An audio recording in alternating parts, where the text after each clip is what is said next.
uma breve paradinha para contar a história do macaco. Quando eu era criança e morava em São Paulo, lá em Guarulhos, eu ouvi essa história. Eu não me lembro se foi meu pai ou se foi algum irmão da igreja, amigo dele. Mas guardei essa história e eu tenho contado ela ao longo da vida. E já vi algumas pessoas fazendo referência a ela, talvez de uma maneira um pouco diferente. Mas a história é a seguinte: um sujeito ia andando por uma estrada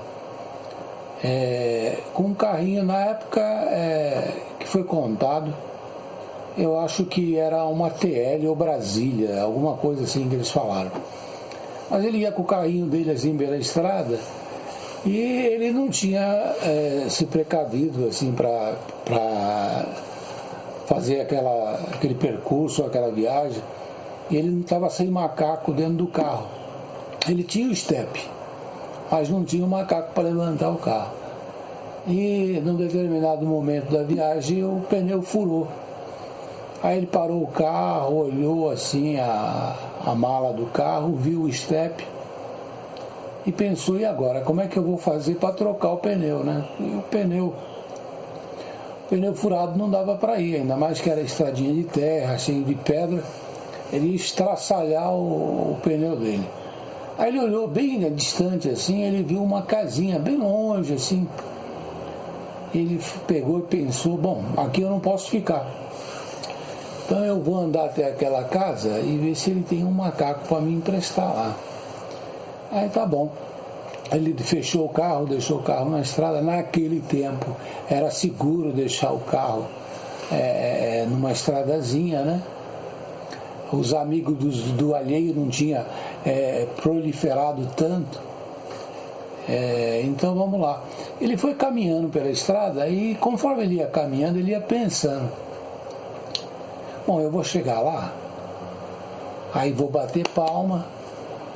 Naquele tempo não tinha interfone nem campainha, né? No máximo um sino, assim, uma sineta. Aí eu vou chegar lá. Antigamente você batia a palma e chamava de seu Zé ou Dona Maria, porque esse nome era tão comum que eu acho que 90% você acertava. Quando você falava seu Zé, alguém atendia. Opa! Ô, Dona Maria, tinha alguém lá atendendo, né? Mas ele falou: chega lá, eu bato palma. Aí quando o dono da casa atender, eu vou ver se ele tem um macaco para me emprestar, né? Tá bom, vou fazer isso. E a casinha era um pouco distante, ele ia caminhando mais um pouquinho à frente. Quando eu chegar lá, eu acho que ele não vai se negar a emprestar um macaco, né? Ele talvez possa imaginar: pô, como é que ele pega uma estrada com um carro sem ter um macaco? Mas acontece, às vezes a gente não tem todas as ferramentas, né? Mas tá bom. Aí ele andou mais uns passos assim e pensou: poxa, mas se ele olhar para mim e falar assim: pô, você é um irresponsável, né? Como é que você me pega uma estrada que você sabe que não tem nada, não tem borracheiro? Como é que você me pega uma estrada sem macaco? Que irresponsável que você é. E sabe que ele vai ter razão, mas poxa, eu já sou um homem feito de ficar aí recebendo bronca. Sei não, mas eu preciso, eu vou lá. Aí ele andou mais: pô, mas se o cara for muito grosso e não quiser me emprestar um macaco, dizendo que eu tenho que ter responsabilidade de andar com macaco? E aí aquele sentimento foi crescendo dentro dele, ele não se deu conta que chegou na casinha. Chegou na casa assim, bateu palma assim, aí atendeu um senhor assim, sorridente, curioso. Aí foi chegando perto dele, ele já inflamado com aqueles pensamentos que foi crescendo dentro dele. Ele olhou para aquele senhor e falou assim: o senhor quer saber de uma coisa? O senhor pega esse macaco, eu não preciso do teu macaco, eu vou dar um jeito, mas eu saio de lá com o meu carro. Quer saber? Fica você aí com o teu macaco que eu vou me embora.